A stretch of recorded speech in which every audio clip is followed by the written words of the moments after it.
prend un texte de la Bible et on le regarde ensemble. Ok. Et ce matin, on commence une nouvelle série de prédications qui s'appelle Serviteur de Dieu. Et pardon. Qui s'appelle Serviteur de Dieu et vous comprendrez certainement pourquoi. En fait, c'est une toute petite série qui n'a que 2 messages. Donc, le message d'aujourd'hui et le message de dimanche prochain, lorsque Évrard sera là. Et par cette série, nous voulons sensibiliser tout le monde, toutes les personnes qui côtoient, qui fréquentent notre communauté, à notre désir de structurer un peu plus notre communauté.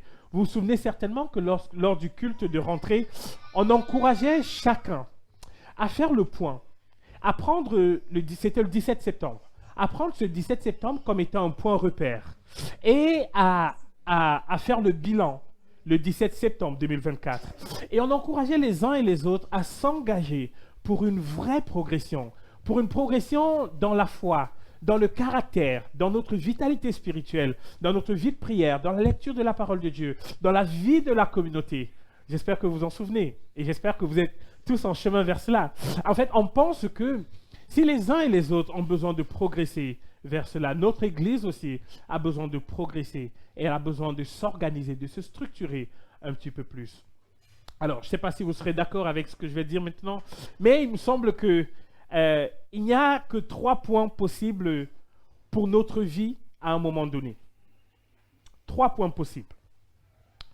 Je dis par là que des fois, on est au top, on est en haut, tout va bien, exactement comme on le souhaite. Et si on vous croise le dimanche matin et qu'on vous demande comment ça va, avec le grand sourire, on répond ça va super bien.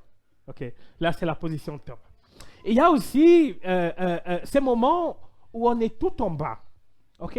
Rien ne va. C'est une sorte, on vit une crise, les épreuves, la tempête, les turbulences. Et à ces moments-là, si on nous croise le dimanche matin ou dans la vie de tous les jours, alors comment ça va? Écoute, je m'accroche. J'ai connu mieux. Ok? Et alors, donc il y a cette position haute, il y a une position basse, et il y a aussi cette position intermédiaire, monotone. Il ne se passe rien d'exceptionnel. On est juste là, comme ça. Et il me semble que notre vie, en général, oscille entre tous ces points-là. Des fois, on part du haut vers le milieu, ensuite on remonte, on va en bas, etc. On oscille entre ces 3 points-là. Et pendant que j'y réfléchissais, je me suis demandé, à quel moment, et c'est une question d'ailleurs pour vous aussi, à quel moment de votre vie, je veux dire en pensant à chacun de ces 3 points, à quel moment de ces 3 points-là trouvez-vous que vous grandissez le plus en tant que personne, que vous grandissez dans votre stature spirituellement, dans votre vitalité spirituelle, dans votre vie de prière, lecture de la Bible, dans votre communion, dans votre présence à l'Église, dans votre engagement pour l'Église? À quel moment de ces 3 points-là vous grandissez le plus? Alors, je vois les fronts qui se plissent un petit peu, ça cogite. Alors, en tout cas, moi, personnellement, quand j'y ai pensé, c'est sans équivoque. C'est clair que le moment où j'apprends le plus et le mieux, c'est lorsque c'est difficile. Lorsque les choses semblent ne pas être exactement comme je le pensais, comme je le voudrais. Et il y a ces moments-là. Pourquoi c'est à ces moments où on apprend, où on progresse? Parce qu'on réagit. Ok, et il y a une difficulté, on réagit, on se réorganise, on se restructure et on se projette mieux vers l'avant. Ok. Est-ce qu'en disant cela, je suis en train de dire que je voudrais être en bas tout le temps? Absolument pas. Personne n'aime ça. Hein? Mais pour autant, il faut reconnaître que c'est des moments où on grandit. Souvent beaucoup. Ce que je dis là est bien en lien avec le texte de ce matin. Et je vous invite, si vous avez des Bibles, à regarder Actes chapitre 6. On va regarder les 7 premiers versets. Actes chapitre 6, les 7 premiers versets. Et je vais lire. Merci beaucoup. En ce temps-là, le nombre des disciples augmentant, les hellénistes murmurèrent contre les Hébreux, parce que leurs veuves étaient négligées dans la distribution qui se faisait chaque jour.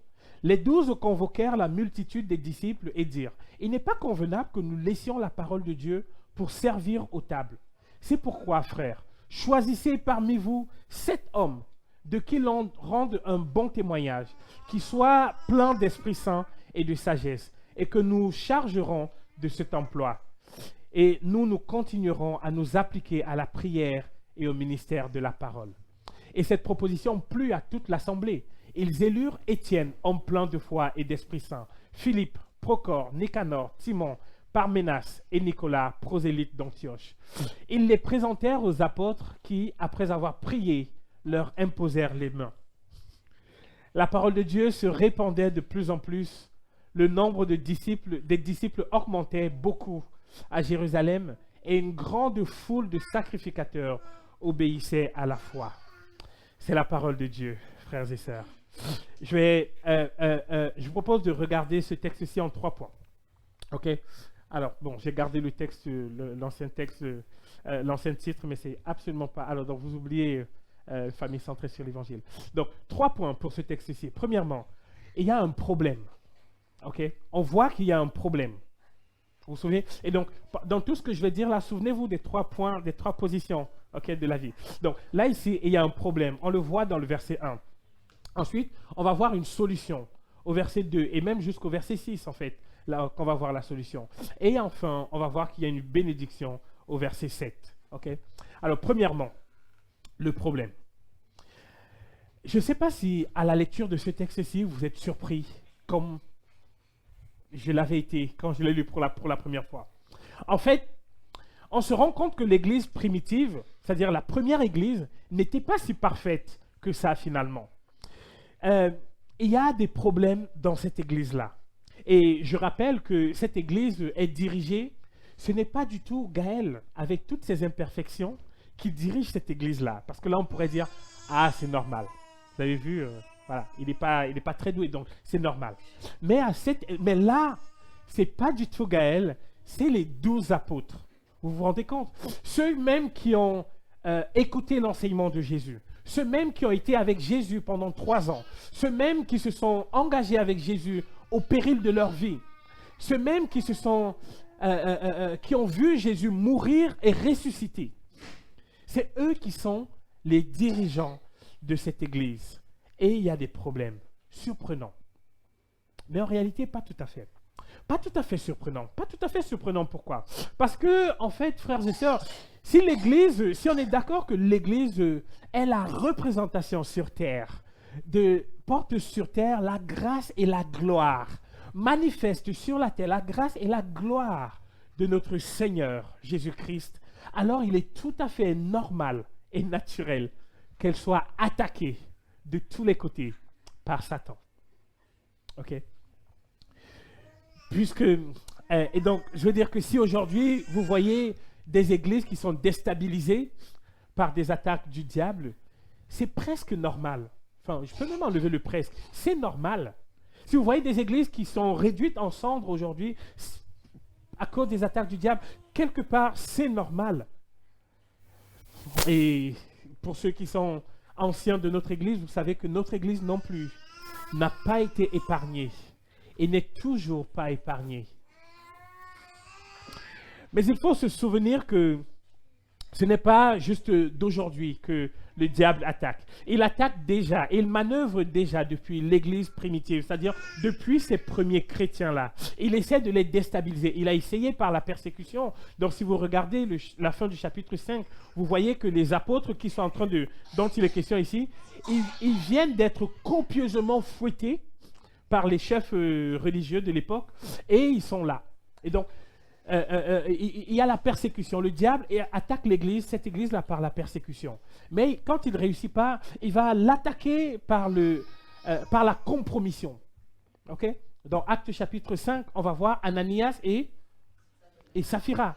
Donc, le diable va essayer d'introduire le péché dans l'église. Et jusque-là, l'église tient encore. Et donc, la persécution, la compromission. Et maintenant, il sème les germes de la division. OK. Il sème les germes de la division. Regardez dans le verset 1. Regardez de nouveau. Il est dit, en ce temps-là, le nombre des disciples augmentait. Les hellénistes murmuraient contre les Hébreux parce que leurs veuves étaient négligées dans la distribution qui se faisait chaque jour. Vous voyez, il y a des tensions, il y a des problèmes. Ça ne va pas fort dans l'église là. Le problème ici est clair. Il y a du favoritisme. Et en écrivant favoritisme, j'ai juste été gentil. Je pense qu'aujourd'hui, avec les mots d'aujourd'hui, on dirait qu'il y a du racisme dans l'Église.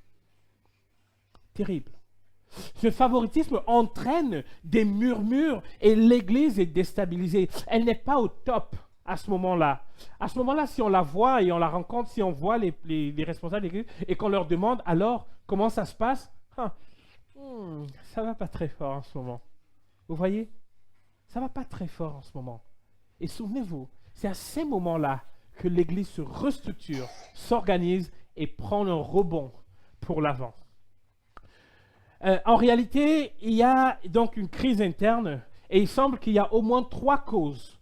Je veux dire que le favoritisme qui arrive là arrive à cause d'au moins 3 choses. Premièrement, la croissance dans l'Église. On voit que cette Église-là augmente. Regardez dans le verset 1, une fois de plus.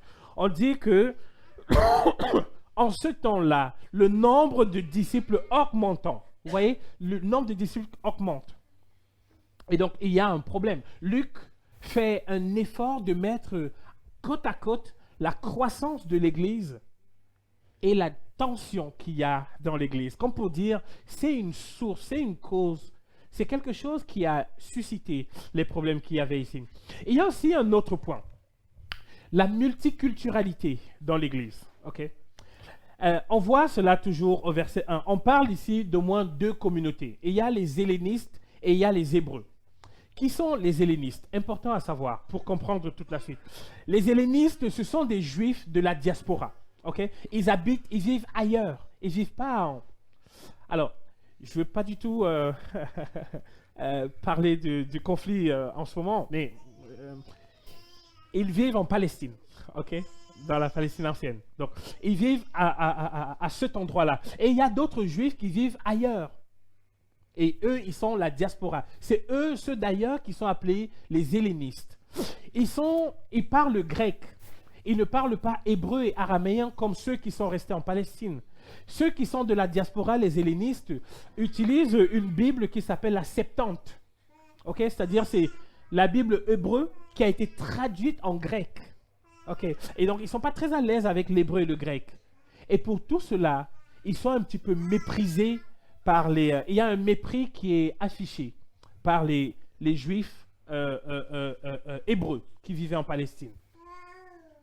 Et donc, vous voyez, il y a une sorte il y a 2 groupes avec des tensions et un peu de mépris entre les deux. Et il semble que les hellénistes qui sont là, ce sont des hellénistes, ce sont des juifs de la diaspora qui sont venus pendant la Pâque et la Pentecôte, qui se sont convertis et qui se sont dit, ah, c'est la seule église qui existe, on ne va pas partir tout de suite, on va rester pour être enseignés.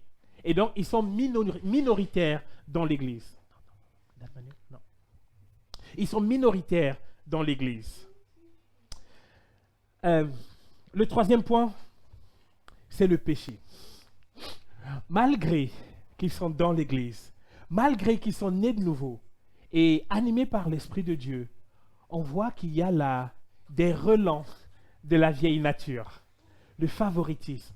Ils n'ont pas encore compris que Dieu ne fait pas de favoritisme.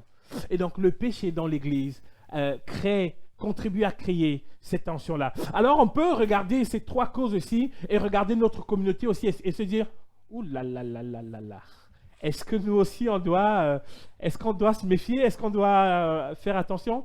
Absolument, frères et sœurs. Absolument. Pourquoi? Parce qu'en réalité, nous aussi, nous remplissons plus ou moins ces 3 critères.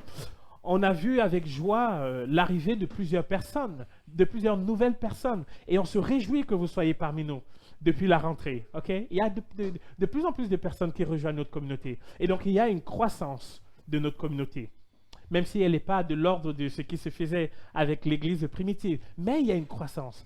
Aussi, d'un point de vue multiculturel de l'Église, alors, ma joie personnelle et vraiment ce en quoi je me réjouis chaque jour enfin une des choses en tout cas en pensant à notre Église, c'est cette multiculturalité. Je pense que si on essaie de compter, on n'est pas moins de 15 nationalités, ou en tout cas au moins d'origine dans notre communauté.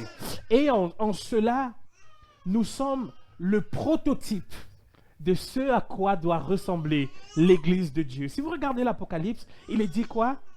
L'apôtre Jean va voir des peuples de toutes nations, de toutes tribus, de toutes langues, qui sont devant le Seigneur et qui font quoi? Qui chantent les louanges et la gloire de Jésus-Christ. Vous voyez? C'est-à-dire que en étant ce que nous sommes, une église multiculturelle, nous montrons au monde entier que l'église de Dieu est capable d'abriter en son sein des personnes que rien au monde n'aurait mis ensemble, n'aurait fait frères. Rien au monde n'aurait pu nous faire frères. Moi, je suis originaire du Cameroun, ok? Et donc, j'aime manger le ndolé, ok? Et il y a une autre personne qui me dira, alors moi, je suis italien. Et ce que j'aime par-dessus tout, c'est la pizza, ok? Mais à côté de cela, on est capable de s'asseoir, Camerounais et Italien. Et moi qui mange mon ndolé, et lui ou elle qui mange sa pizza, et se regarder et se dire, et pourtant, nous sommes frères pour l'éternité. Vous voyez, en étant cela, nous incarnons la réalité du vrai et du grand projet de Dieu. Le troisième point, le péché. Alors, c'est pas pour nous rabaisser que je dis ceci, mais évidemment que même si on est habité et animé par l'Esprit de Dieu, voilà, de temps en temps, il y a la vieille nature qui se débat pour ressortir, pour ressurgir. Okay? Et donc, en réalité, nous aussi, nous devons faire attention à ce que personne parmi nous, à ce qu'il n'y ait pas de discrimination, de favoritisme, de racisme parmi nous. Nous devons faire quoi? Assumer d'être ce que nous sommes, c'est-à-dire l'Église de Dieu. Ok. Attention à mon chéri, s'il te plaît. Vas-y.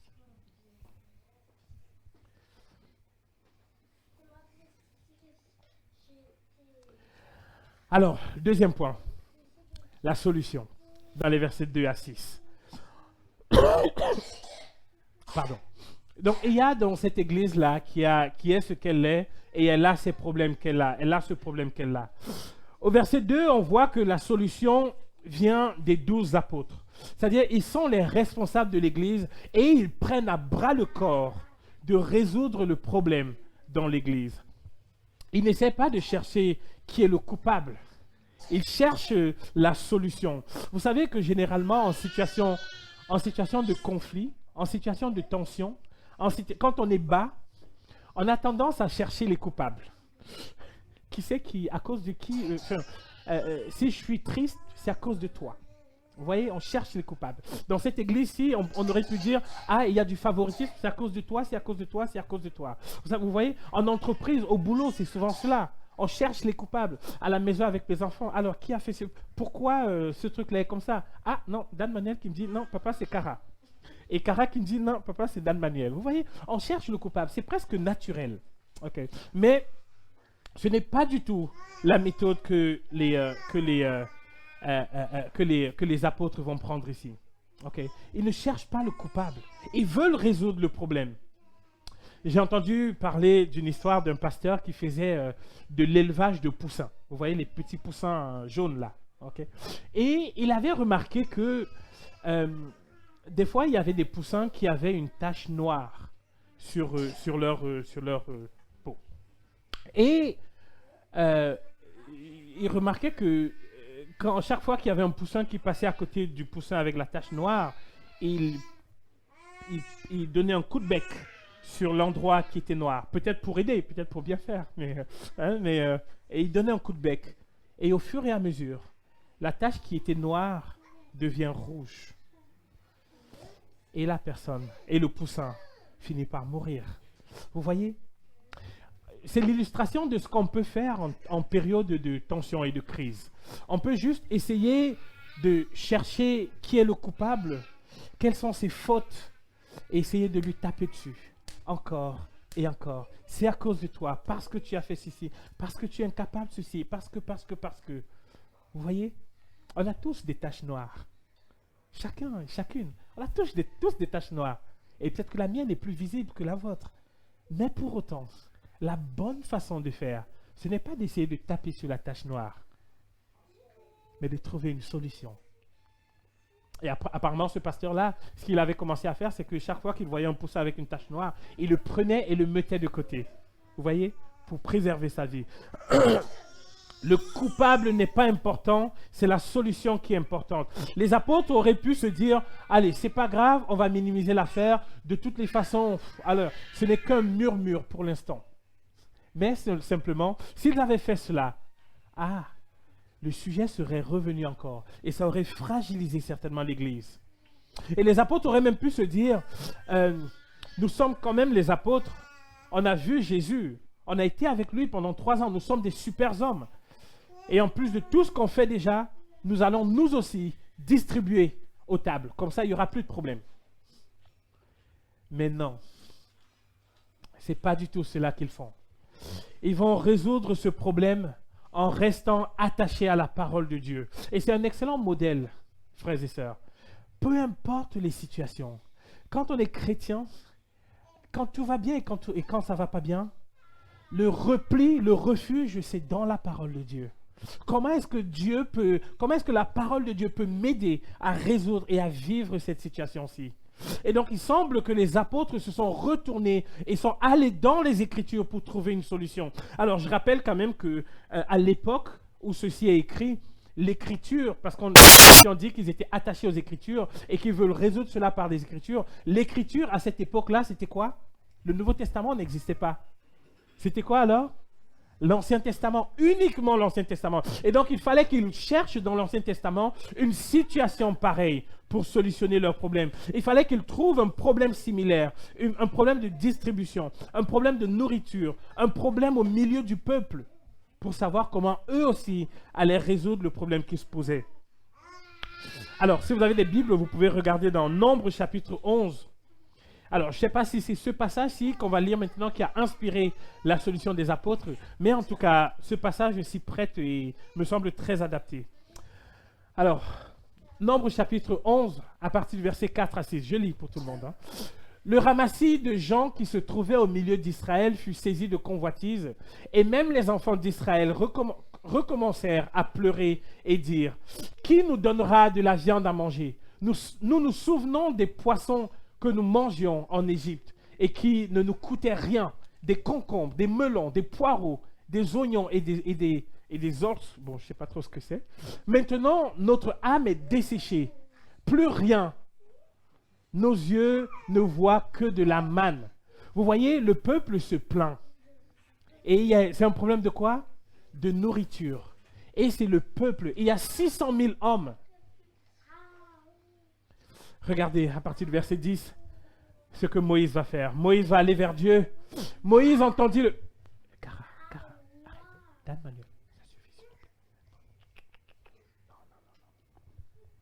Moïse entendit le peuple qui pleurait, chacun dans sa famille et à l'entrée de sa tente. La colère de l'Éternel s'enflamma fortement. Moïse fut attristé et il dit à l'Éternel, « Pourquoi affliges-tu ton serviteur, et pourquoi n'ai-je pas trouvé grâce à tes yeux, que tu aies mis sur moi la charge de tout ce peuple?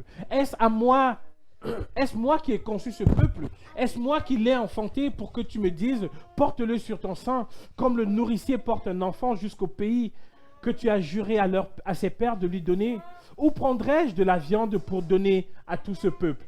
Car ils pleurent auprès de moi en disant, donne-moi de la viande à manger. Je ne puis pas, à moi seul, porter tout ce peuple, car il est trop pesant pour moi. Plutôt que de me traiter ainsi, tue-moi, je te prie, si j'ai trouvé grâce à tes yeux, et que je ne vois point mon malheur.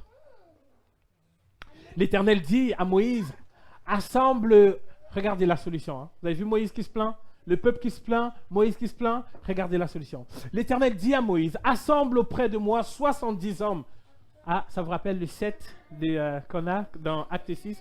Assemble auprès de moi 70 hommes des anciens d'Israël, de ceux que tu connais comme anciens du peuple et ayant autorité sur lui. Emmène-les à la tente d'assignation et qu'ils soient présents et qu'ils s'y présentent avec toi. Je descendrai et là je te parlerai. Je prendrai de l'esprit qui est sur toi et je le mettrai sur eux, afin qu'ils portent avec toi la charge du peuple et que tu ne la portes pas à toi tout seul. Tu diras au peuple, sanctifiez-vous pour demain et vous mangerez de la viande, puisque vous avez pleuré aux oreilles de l'Éternel en disant, qui nous fera manger de la viande, car nous étions bien en Égypte. L'Éternel vous donnera de la viande et vous en mangerez. Vous en mangerez non pas 1 jour, ni 2 jours, ni 5 jours, ni 10 jours, ni 20 jours, mais 1 mois entier, jusqu'à ce qu'elle vous sorte par les narines et que vous en ayez du dégoût, parce que vous avez rejeté l'Éternel qui est au milieu de vous, et parce que vous avez pleuré devant lui en disant, pourquoi donc sommes-nous sortis d'Égypte? Moïse dit, vous voyez Moïse qui entend ce que Dieu dit, et il se dit, oula, 600 000 hommes de pied forment le peuple au milieu duquel je suis, et tu dis, je leur donnerai de la viande, et ils en mangeront 1 mois entier. Égorgera-t-on pour eux des brebis et des bœufs en sorte qu'ils en aient assez? Ou rassemblera-t-on pour eux tous les poissons de la mer en sorte qu'ils en aient assez? L'Éternel répondit à Moïse, la main de l'Éternel serait-elle trop courte? Tu verras maintenant si ce que je t'ai dit arrivera ou non. Moïse sortit et rapporta au peuple les paroles de l'Éternel. Il assembla 70 hommes, des anciens du peuple, et l'Éternel les plaça autour de la tente.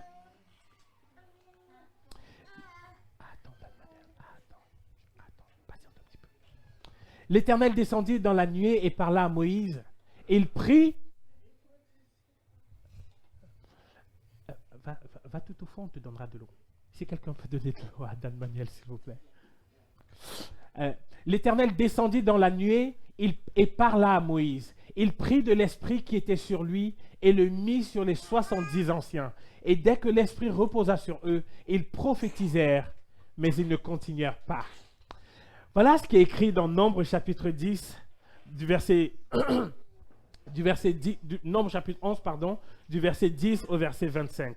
Les apôtres ont fait preuve d'humilité dans notre texte, dans Actes chapitre 6 qu'on a. Ils ont fait preuve d'humilité. Et la solution que Dieu leur propose à leurs problèmes, c'est de structurer l'Église. Vous voyez, c'est de réorganiser l'Église. Il faut quoi? Ils doivent déléguer leurs responsabilités.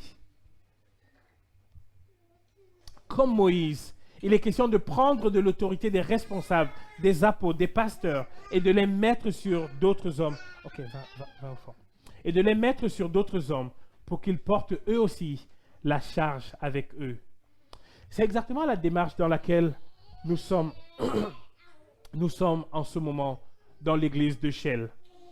Au vu des grands changements qu'il y a et de la croissance, au vu de la diversité de notre église,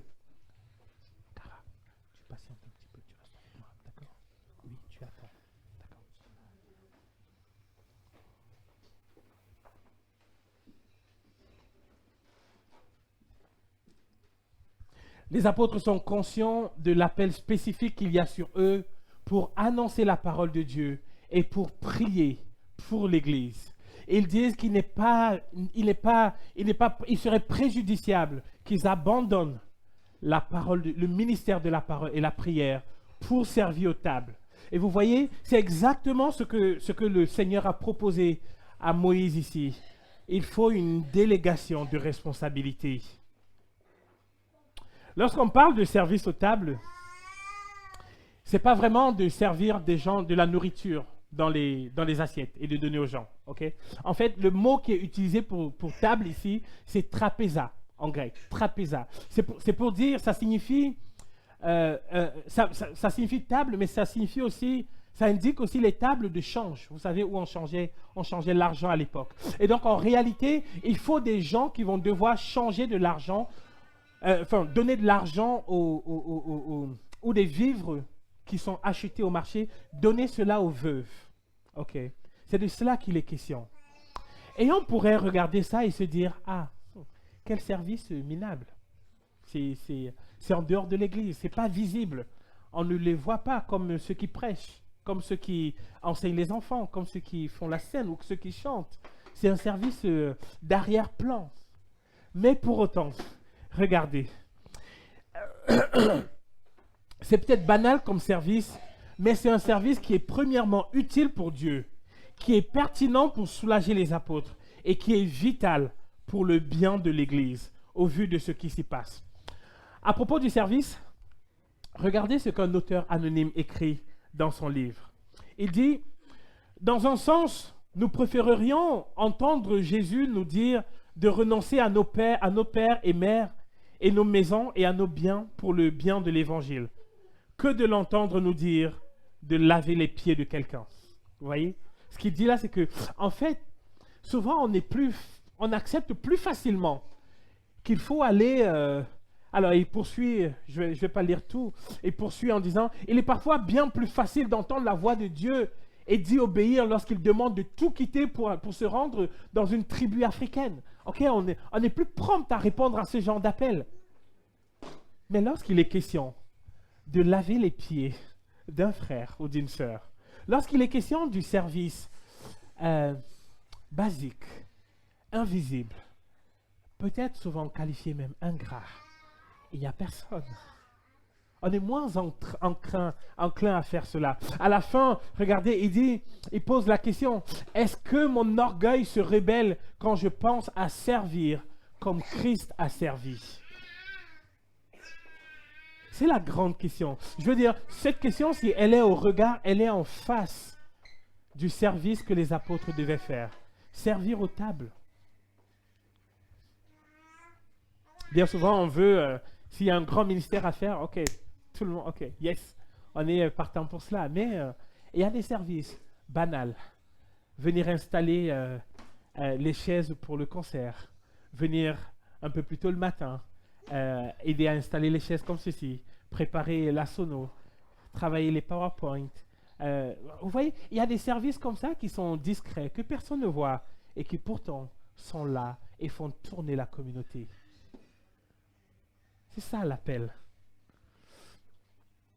Au verset 3, on voit que les apôtres sont d'accord pour déléguer, mais maintenant, par contre, qui sera ces personnes-là? Ils vont déléguer à qui? Vous voyez ce service banal? Vous savez qui sont les personnes à qui les apôtres vont devoir confier ce ministère-là? Regardez, ils ont au moins 4 caractéristiques. Premièrement, les apôtres disent « Choisissez parmi vous ». Ok? Et donc, il n'est pas dit « Allez dans une autre église chercher des gens pour venir le faire ». Il faut que l'église elle-même se structure, s'auto-organise. Choisissez parmi vous. Il faut que ce soit des frères et sœurs de l'église. Pour notre vie, pour notre progression à nous aussi, qu'est-ce qu'il faut? Il faut que ce soit des frères et des sœurs de notre communauté qui s'engagent. Premièrement, ensuite, il dit, il faut que ce soit 7 hommes. Il précise, des hommes. Ok? C'est sans appel ici, et même si par ailleurs, un peu plus tard, quand Évra parlera la semaine prochaine, il parlera des diacres, il dira évidemment que c'est un ministère qui est ouvert aux hommes et aux femmes. Dans cette partie-ci, de façon précise, l'apôtre Paul dit que, l'évangéliste Luc plutôt, dit qu'il faut que ce soit 7 hommes. Les apôtres ont voulu 7 hommes.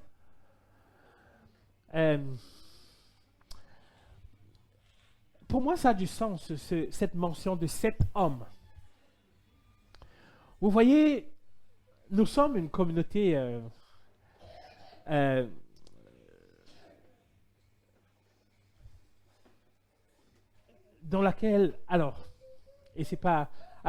chers hommes, entendez avec grâce ce que je vais dire maintenant, ok? Et si c'est un peu dur, pardonnez-moi, ok?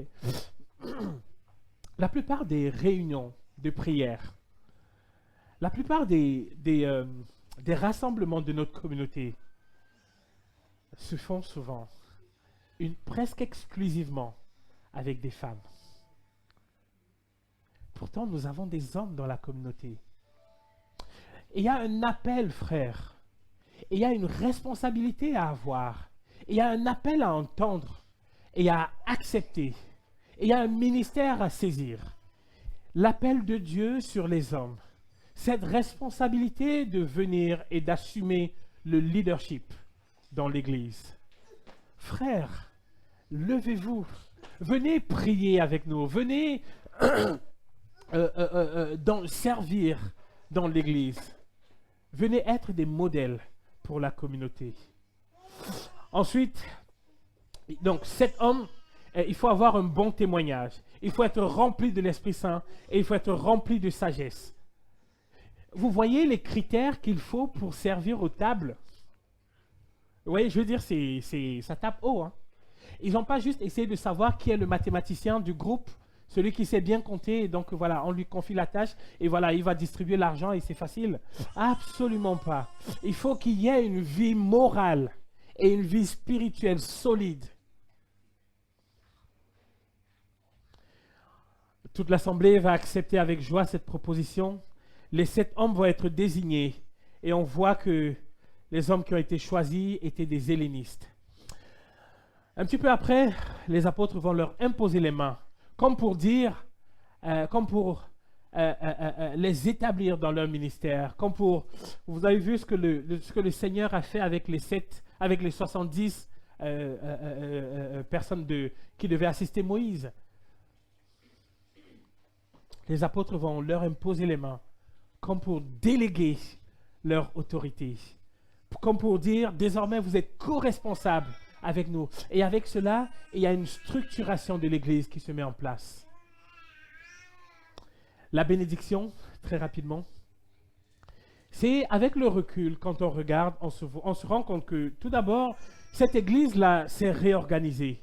Elle a développé des structures nécessaires pour sa croissance. Et il y avait un problème. Désormais, il y a des responsables, des co-responsables avec les apôtres. Ils vont gérer l'Église avec les apôtres.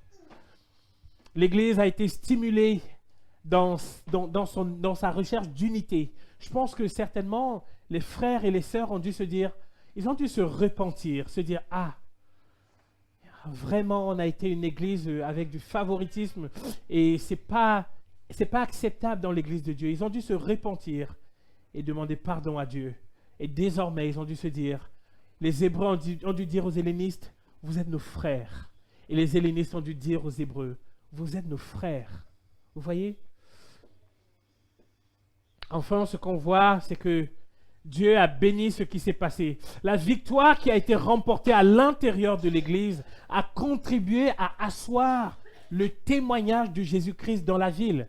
Parce que qu'est-ce qu'on a vu après? On a vu que, vous avez vu, l'Église continue de croître.